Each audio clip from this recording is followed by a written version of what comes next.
right, people, VMB podcast episode 60, whatever it is. I don't know, I've lost count during quarantine. Me, Rory Spooner, James Beck, Reese Henley, and the youngest in charge, DKM. Bro, welcome. Thank you for taking time out of your schedule. How are you feeling, bro? I'm feeling good, bro. I just hoping we're all getting through this together. Everyone's keeping solid and on our grind during these times of crisis. Yeah, it's tough times, bro. It is. It's hard, though. You're maintaining. I see you doing your thing out here. What we want to do, bro, initially is obviously we're all big fans of you. We've been watching your videos for a while now, and you're someone we've wanted on the podcast for a long, long time. You know, I'm looking at your numbers, bro. They're phenomenal. Like, you got 40 million views, bro. You're like a fucking Scottish Justin Bieber out here. Like, you're doing mad numbers, bro. Like, they're insane. 100,000 subscribers. Talk to us about how you first got into YouTube. What did you start doing? So I first started my YouTube channel, right? I was 13 years old, and it first started off with me just playing like 2K and FIFA and all sorts of stuff. Yeah. And I was in high school at the time, so I really wasn't getting anywhere with that. I was getting like 50 views a video for like the first 5 years I was doing it. But I loved doing it, so like I kept at it and just continued to not let people that were around me in high school and stuff, you know what I'm saying? I had a YouTube channel, people found out about it. Would get on at me, or you uploading these videos, squeaky voice, all that stuff. Yeah. And eventually, just round about September 2017, I was in my last year of high school, and I was thinking to myself, like, bro, like my entire year of high school, I've not like focused on any of the school aspect. I've always said to myself that I'm going to be a YouTuber. Yeah. So like, I got to figure it out this year. I made a bunch of videos, actually basketball videos, opposed to like gaming videos. They started to take off, get more views, and from that point onward, I've just pursued that, making those types of videos, the same ones I do now. Yeah. And yeah. Bro, yeah, we fuck with them, bro. They're incredible. Like, honestly, they're a big inspiration for a lot of what we do. Just seeing the way you put together the videos, from the music to the audio to the clips. Bro, we think you're incredible, bro. So first and foremost, thanks again for your time. You know, we really appreciate it. Going back to YouTube, obviously, I've seen the interviews you've had. You know, you've had Corey Williams, Jeff Goodman, Ovi Soko. So you're really doing your thing out here right now. Do you see YouTube overtaking the kind of traditional journalism format, or do you see them sort of merging more together as time goes on?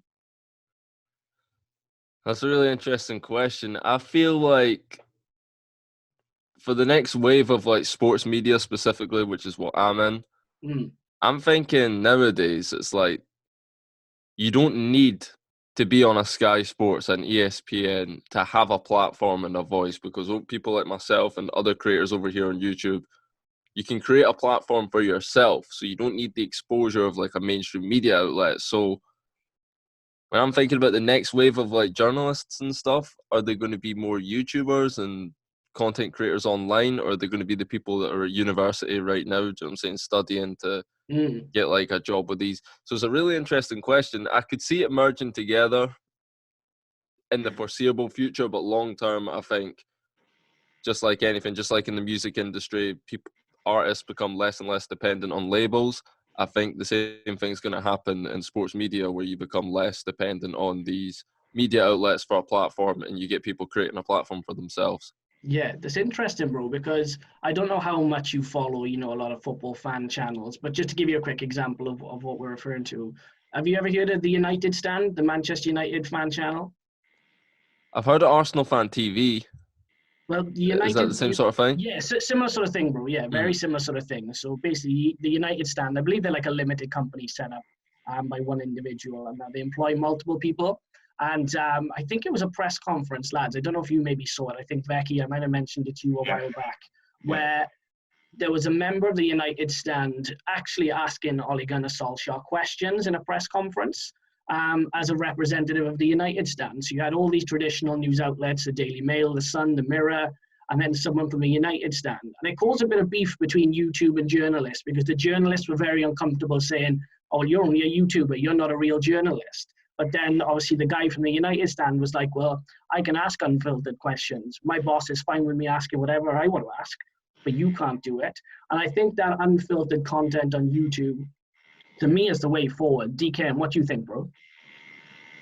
I agree with that. I mean, that's an interesting perspective right there, because that's the way I see it. Like, when a lot of the time I make my videos, it's like I've not got a boss telling me what I can and can't say. I've not got a line which I can't cross because I'm not filling a certain agenda about someone, or, you know what I'm saying? You can just give it the real. I feel like a lot of these analysts and journalists on TV and stuff, they got to please their boss. They got to get the questions out there that their boss wants to hear. Whereas independent people, and that's a really interesting point. I didn't know about that, what you just said there about the United Yeah. fan Look TV, look it whatever. up, bro, when you get a chance. It's interesting. They're doing some serious numbers, bro, as well, like big moves, and it ruffled a lot of feathers. I personally like it. I think it's different to get an unfiltered opinion in a press conference. But I mean, look, it's not to everyone's liking. I think as well, Spoon, it's like a lot of people, like the journalists, might feel a certain way because a lot of them have gone through perhaps like education and university and then degrees and things to get where they are. And not to say that some of these content creators don't have degrees, but they don't necessarily have to. You know what I mean? So like they're creating a platform for themselves, like you guys said. So they're finding their way into those sort of conference rooms and asking the same questions, and have potentially got there a lot quicker than the journalists that are there just through things like YouTube. I think it probably, like you say, it ruffles a few feathers because they might have done it or got there what they might see as an easier way. Do you know what I mean? But it's just clever. Just using social media. Smart. I think it's the future. Like I said, I think it really is. I don't think we're seeing the death of journalism, but I think we're seeing a lot more gutter journalism, for example, clickbait journalism, whereas people like ourselves and DKM in particular, when you see the interviews, they're very authentic, they're very natural, and the content is incredible. So yeah, bro, just going back to obviously your YouTube journey, for people just starting out like us and other people that are sort of aspiring to be like you, what's the best single bit of advice you could give them? Find your field of content, your niche. Don't try to do too many different things at once. Once you start to make content, and if you put out enough content in a short period of time, you will gain traction. And whatever types of videos are gaining the most traction, focus on them and try to get as many videos. And obviously at some point it gets repetitive, and you'll know when it gets repetitive when the numbers start to fall. But find your lane, if you know what I'm saying. And got you, bro. focus on the analytics. They're really important. Remember that a lot of people that are watching your videos are young. So on YouTube and the internet in general, they're young. So focus on things like attention span. Do you want to be making a 40-minute video? Do these little kids whose phones are going off every 2 seconds, you know what I mean? They're getting notifications. Are they going to sit and watch, like, let's say a 40-minute, obviously it's different with podcasts and stuff, but like an actual just video, you get a lot of people that just like, so you got to crop it all and try and get in a short space of time, get everything that's important off your head, make sure the editing's up to standard with other content creators who are sort of at the top of their game at the moment. And just little things, just the little things. Everything people do on YouTube, they do for a reason. Yeah, no, very true, bro. Moving on to football. We'll come on to that in a moment. The YouTube side of things fascinates me because obviously, for all of us, I mean, we would love to pursue a future in this, and I think you've got a massive future ahead of you, bro. Like, you're only young, and the numbers you're doing and the content you're creating is incredible. I follow you on IG, and I'm always going through your posts and obviously your videos, and it's an issue we've had a little bit of problem with is content strikes. And I've seen obviously the NBA crack down pretty hard on sort of YouTube videos that you were making and other people were making. I think you put some sort of message on that like you were maybe sort of going to walk away from it all. And I just wanted to double check that with you. Do you still feel that type of way, or is it more kind of like, nah, it is what it is right now? I can't remember exactly what I said specifically about walking away, but nah, this is all I've got, bro. You know what I'm saying? I'm not quitting any type of YouTube, any sort. This is the career I want to pursue. No, good, bro. I wanted to press you on that because when I saw it, I was like, nah, he can't quit. I was about to DM you and be like, nah, you can't. Like, you just can't you can't quit. You're too good at what you do. But yeah, moving into football, bro. We'll talk about that because I know obviously basketball and football are your passions. Football is predominantly our passion, but we've all got a bit of love for basketball too. In terms of the football season, I mean, how do you feel about it all being sort of, on the back burner right now? When do you think it should come back? I think sports in general is the last thing people should be concerned about right now. Like, I'm not sure how I feel about the Bundesliga coming back, to be honest. I guess maybe Germany are ahead of the curve with this whole pandemic and know what they're doing.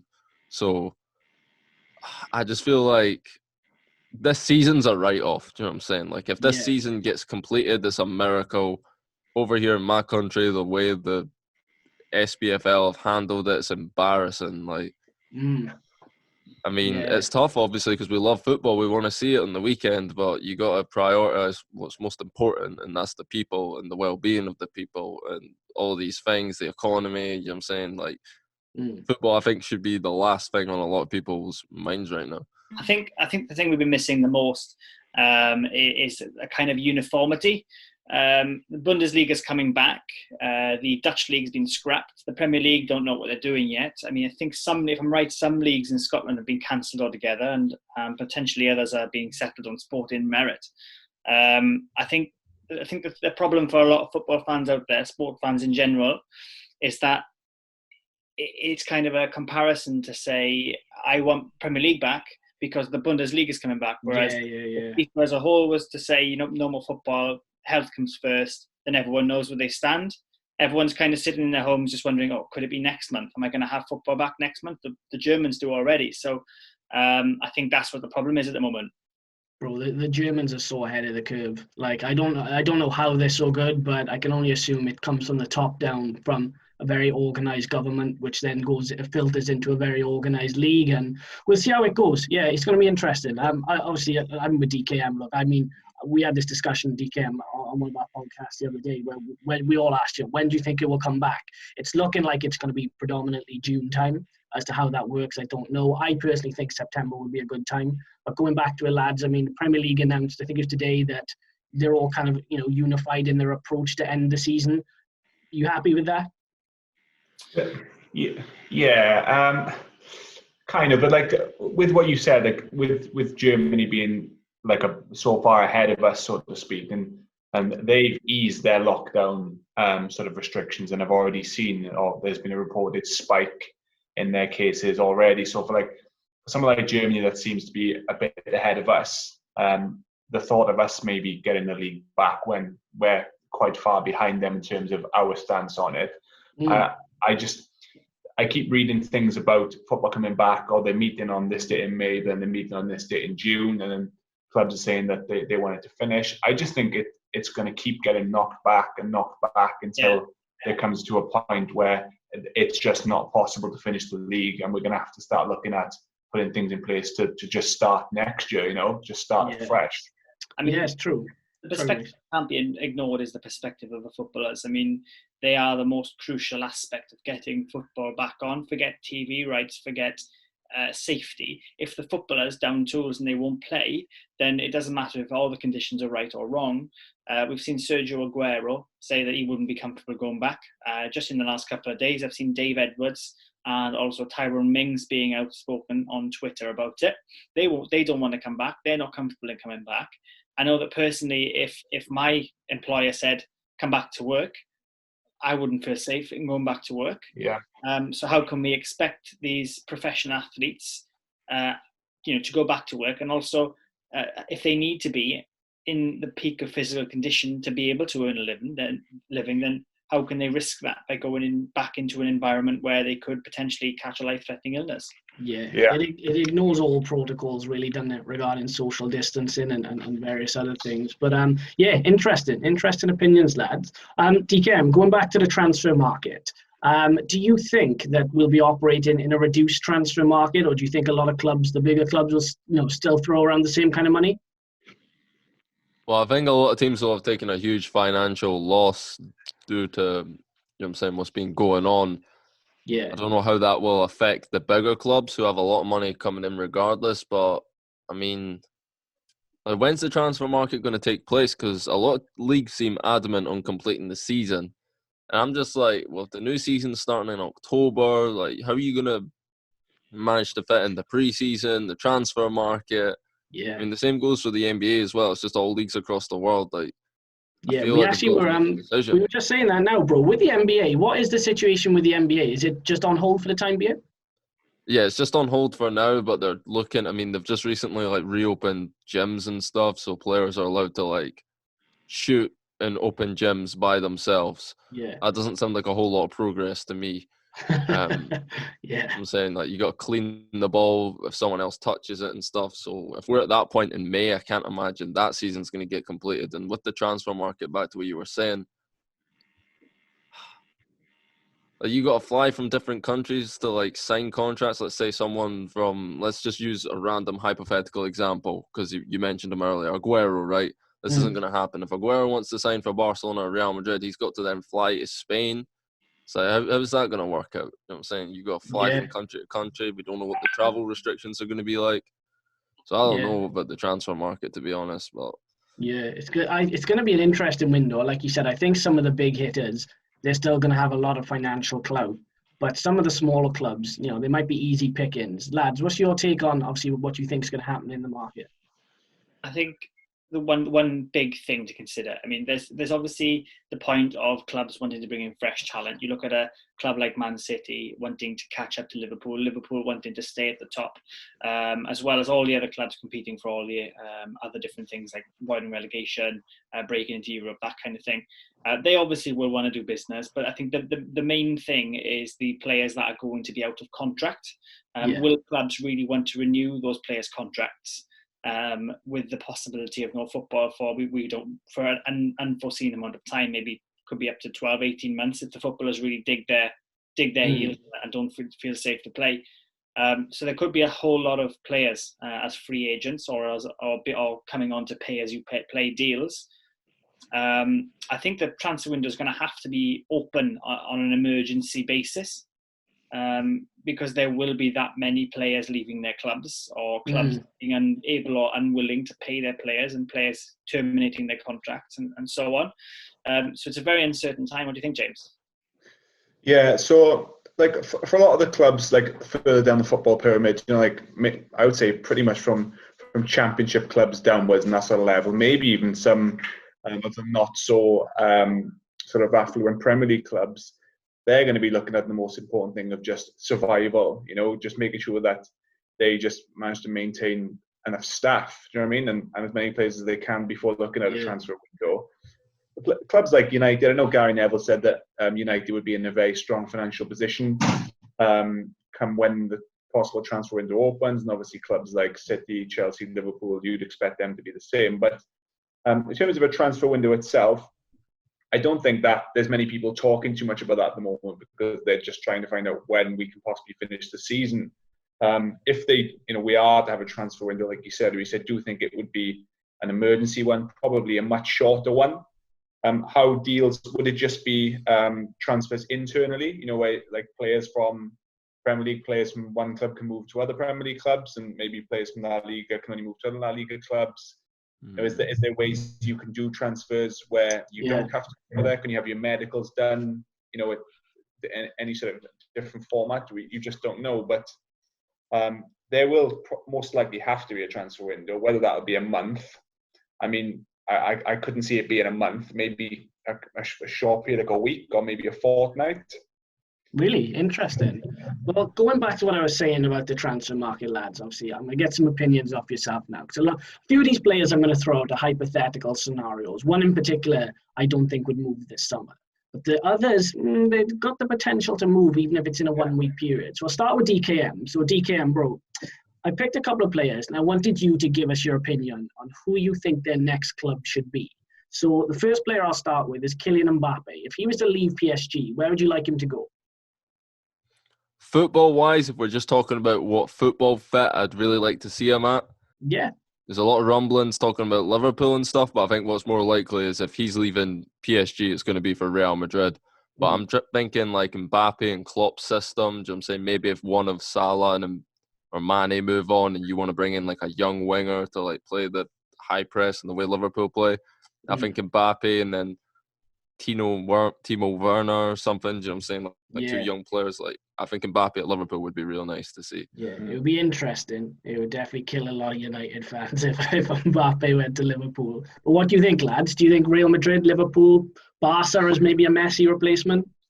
I think, like DKM said, he's either going to go to one of the two big giants or someone like a Liverpool. Because if you think of Premier League, we don't often, Premier League clubs don't often sign like a world star. We tend to make world stars, even like Cristiano Ronaldo.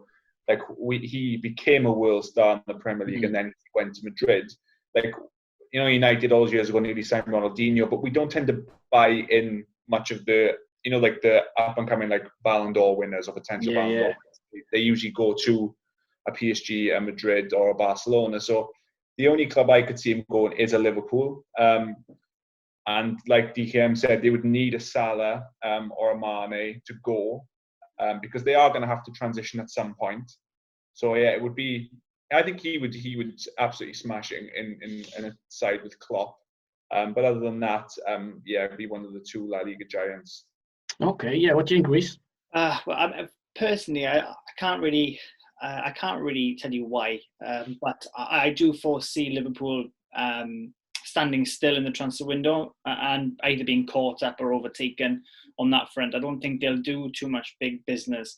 I think Timo Werner is the only big name they've been properly linked to, and whether that happens or not, I would be unconvinced. I couldn't see him going to Real Madrid, because that would, you know, essentially alienate either Vicentius Jr. or Hazard. Unless they played him through the middle, which would be an option. I could see him going to Barcelona. I mean, Messi's probably got two years at the top, I'd imagine, and they're trying to make him into more of a deeper playing role at the moment. And I could see more Barcelona for him, especially with the amount of failed signings that they've made. Yeah, well, actually, it leads nicely into my next player, Reece. I think you already have an answer for this, right? So, Philippe Coutinho. So, DKM, where do you think his next club should be? See, Coutinho, I watched a lot of Coutinho when he was playing at Barca. I haven't seen too much of him at Bayern, but it seems to be sort of the same thing. He has good games here and there, but overall his consistency isn't quite there. I think he'll stay at Barcelona. Okay, yeah. But if he went back to the Premier League, which maybe, I know he doesn't want to stay, but the manager we got, like, Setien, you know what I'm saying? He wants to give Coutinho a new run in the midfield, see what he's about there, and try and bring Neymar back or something and have him as like the future Iniesta type player instead of a winger. I mean, there could still be life for Coutinho at Barca, but if he's going to the Premier League, it won't happen. I'd like to see him back at Liverpool because I think he is the one missing player from that Liverpool team at the moment. If you had him in behind the front three in a number 10 role, United would work, Spurs would work as well. Yeah, Reece, I already know what you're going to say, so throw it out there. Go on. Newcastle fan. Will he be included in that takeover, do you reckon? Well, I mean, first of all, will the takeover happen? There's so many things that need to happen first. And with any takeover, there's always 101 names being linked to that club. I mean, you know, by the sounds of it, Newcastle are going to have Koulibaly in defence, Coutinho midfield, Gareth Bale up top with a whole number of players. They're going to bring R9 Ronaldo to retirement. Everyone's going to play for them according to the media. I think Coutinho would be a brilliant fit for Newcastle, considering, you know, they've had problems with their creativity in midfield. Personally, I couldn't see a player of Coutinho's standard wanting to drop down to Newcastle. He's in a position now where he kind of has to rebuild his career, and being part of a project with Newcastle, I couldn't see it. I think he'd have to join a big team. I don't think he's got a future at Barcelona. I think they're well stocked in the midfield, and nor do I think Bayern will make that a permanent deal. I think he'll probably end up in the Serie A. He started his career into Milan, and they're making a comeback. So I could see him going to the Serie A. Yeah. Becky, what are you saying? It would shock me if he went to Newcastle, or he was sold on that sort of dream of them sort of building something around him. I think if he was to go to something like Newcastle, it would depend on him not going yet. But say like a Man City, they brought a few like decent stars in, but then 2 years later they started to build something, and then you could actually see something developing, and then would maybe go. So I don't think Newcastle is a viable option really as it stands. I do agree on the Liverpool link. I think he likes Klopp quite a lot. And as you know, Spoon, I've said before that Liverpool's front three are frightening, but when they're not firing all cylinders, they don't seem to have much creativity coming from behind them in midfield. Yes, you know, they do their jobs very well, like Henderson, Wijnaldum, they do contribute, but they don't have like that David Silva or that De Bruyne, or like when Spurs had an Eriksen, they don't have that sort of technician behind the front three. So he, like DKM said, could be that kind of missing link for them. So I think he'd either stay where he is or he'd go Liverpool. Interesting opinions, lads. All right, another name I'll throw out there. The last name I'll throw out there, because I think he's an interesting one. Paul Pogba. What do you think is going to happen, DKM, with him this summer?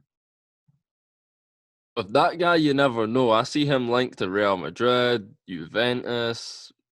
He would probably leave and then end up back at United.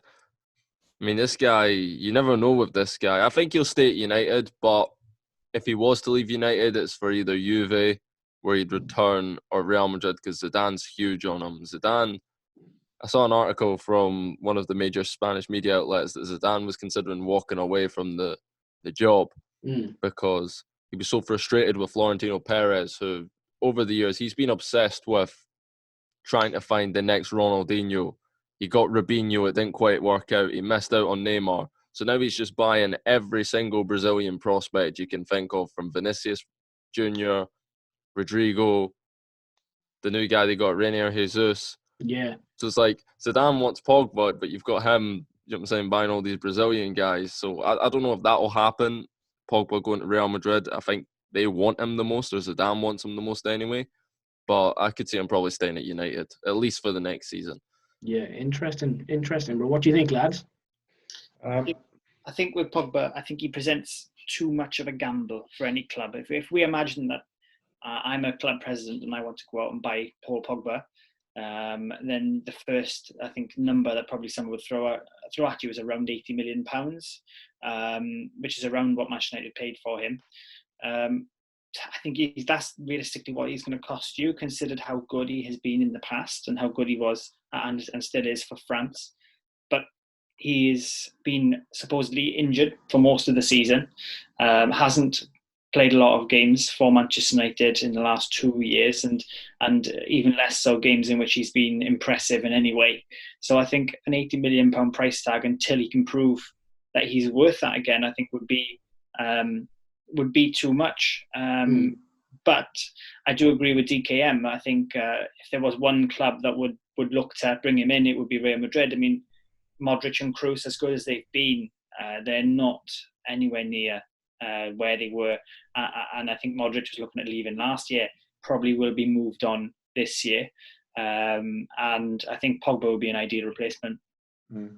Yeah, I think the Juve option is interesting, but that would kind of also depend on the Ronaldo situation, because as we know, Pogba likes to be the main man, and he likes a lot of attention beyond his performances. And I think anybody that goes into a team where Cristiano Ronaldo is playing has to accept that they are, as good as they are, even at the age he is now, they are not going to be number one, and everything will go through Ronaldo. So he likes, he's a big personality, and he likes it to be about him. So I think with Ronaldo currently at Juve, I don't think that's the best fit for him.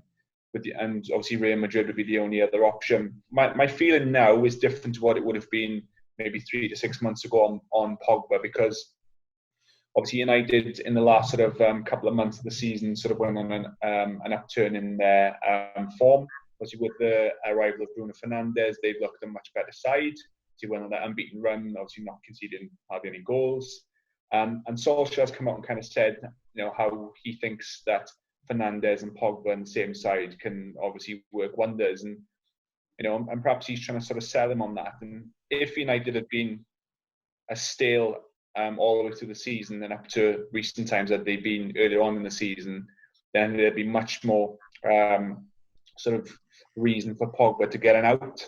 But no, they sort of timing his comeback from his injury with Bruno Fernandes and the sort of the potential rebuilding job that's going on. So I think he could stay now, and it might almost be his last chance. And they'll sell him on the kind of you and Fernandes together could be the start of something great.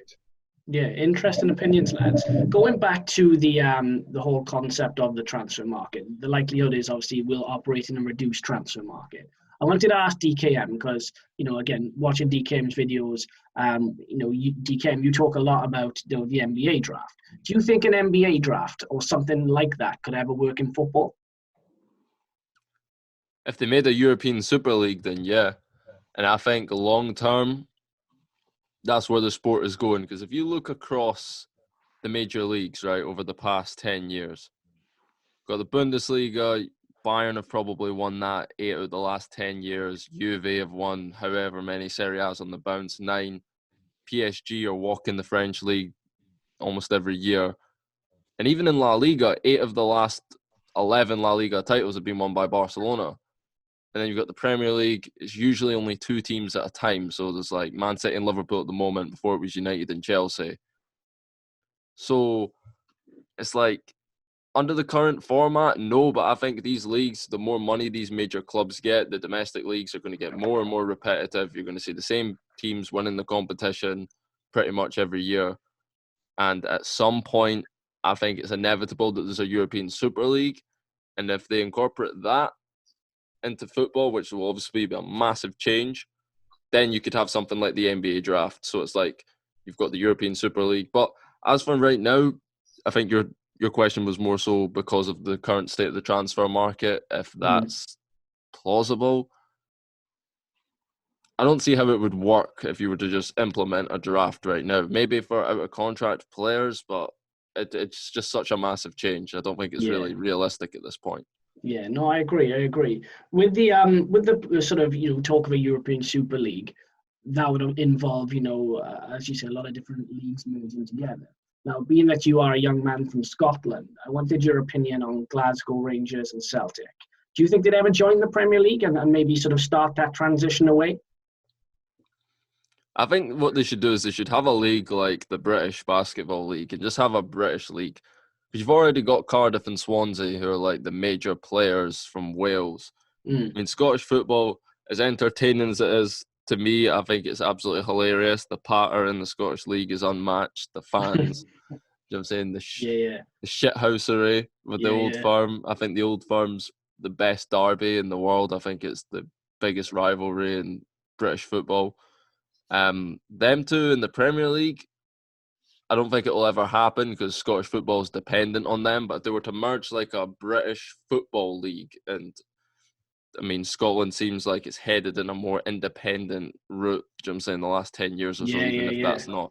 So I can't see that happening. But Rangers and Celtic, if you were to put them in the Premier League, I reckon within 5 to 10 years, they'd be competing for the title with the financial backing. Because they're massive clubs. Like, when you think about Rangers and Celtic, they're selling out Premier League size capacity stadiums when they're playing Kilmarnock.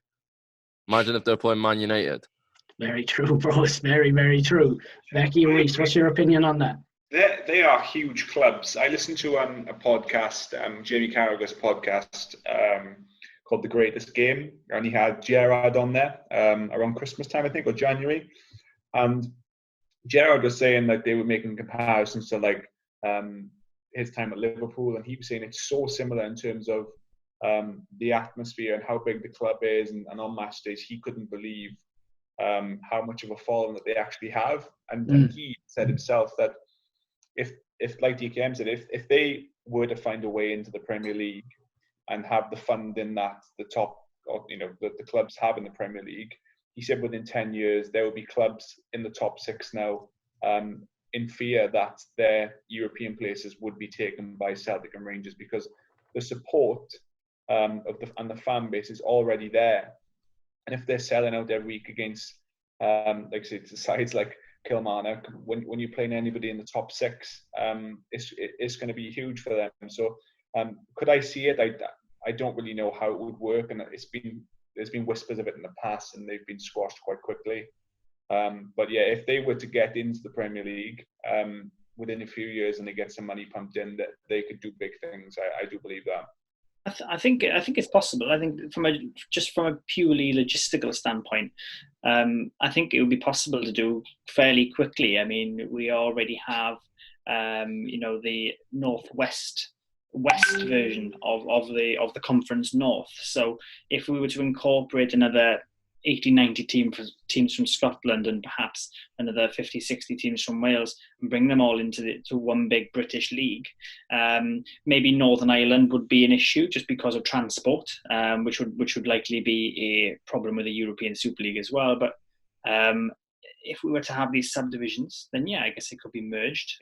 I think at first the Scottish and Welsh clubs would really struggle, but with the money in the top divisions and the capacities of Ibrox and Celtic Park, it wouldn't be long until the Scottish clubs caught up the rest. I wouldn't so much back the Welsh clubs, but I think the larger Scottish clubs would be first to close that gap.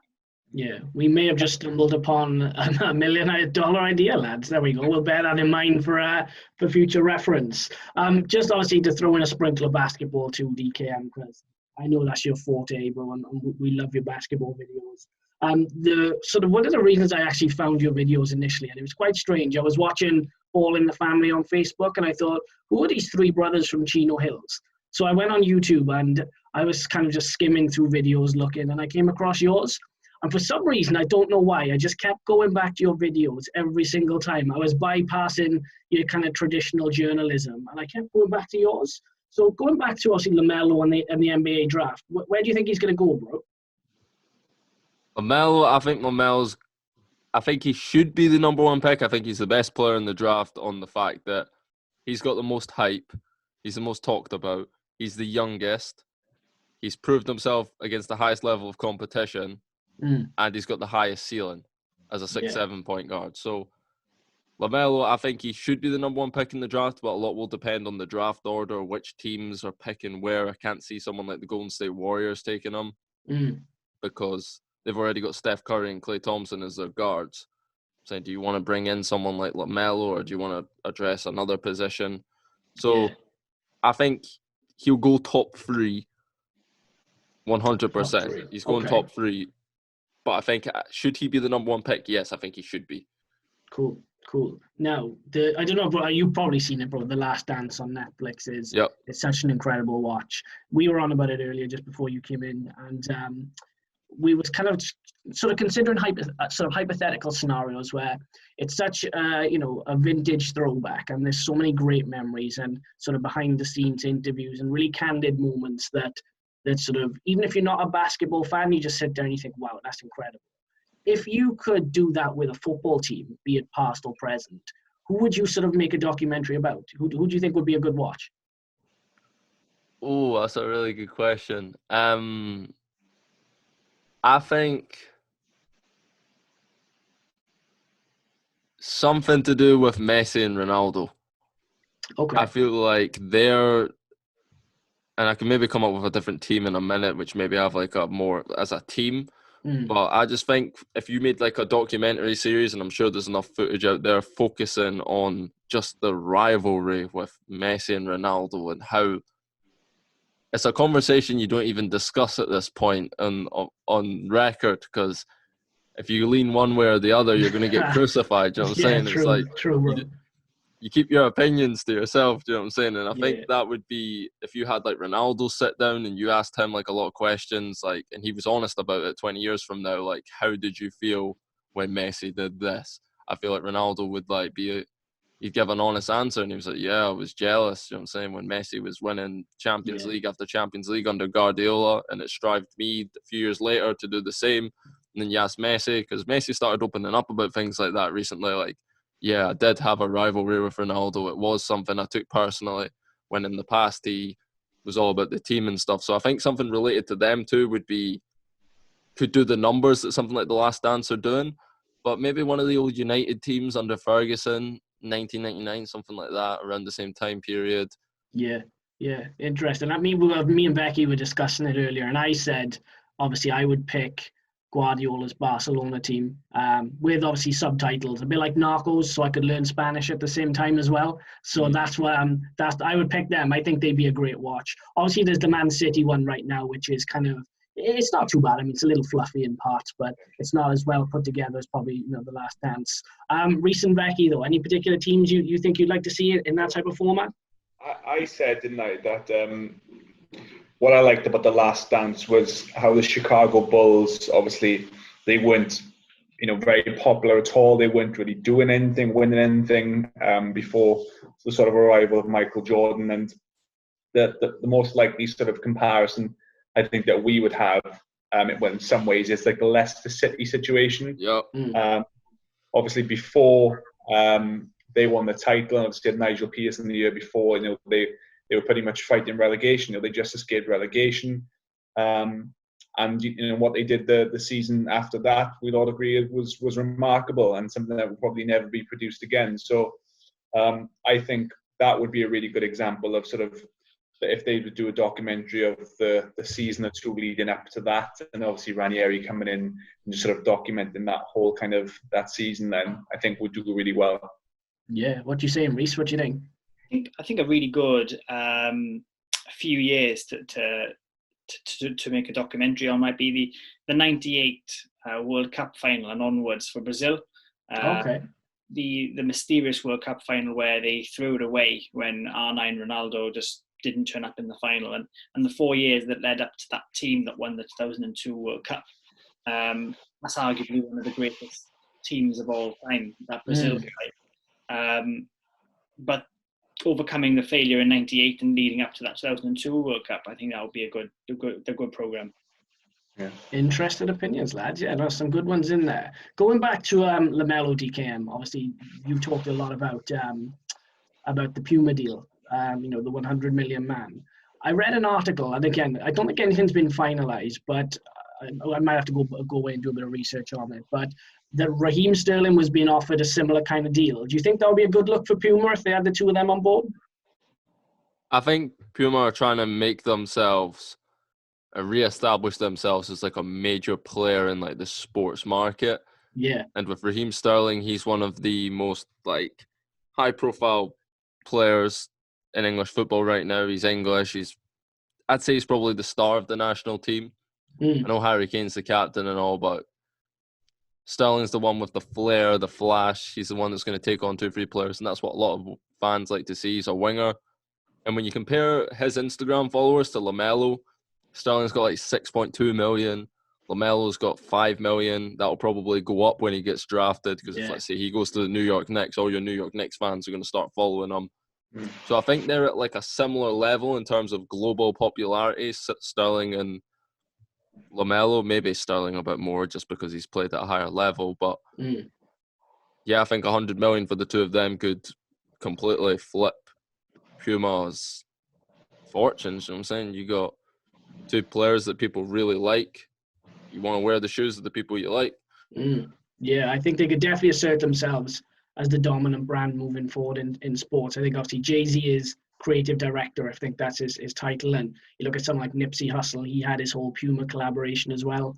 So yeah, interesting times. That's pretty much it from us, bro, to be honest with you. We so appreciative that you've taken time out of your day to come on. I know you're super busy with all the interviews you've got. But lads, is there anything else you want to run by DKM before we let him go? The only thing I was curious of, looking at your socials, DKM, I believe am I correct in saying it stands for Don't Know Much?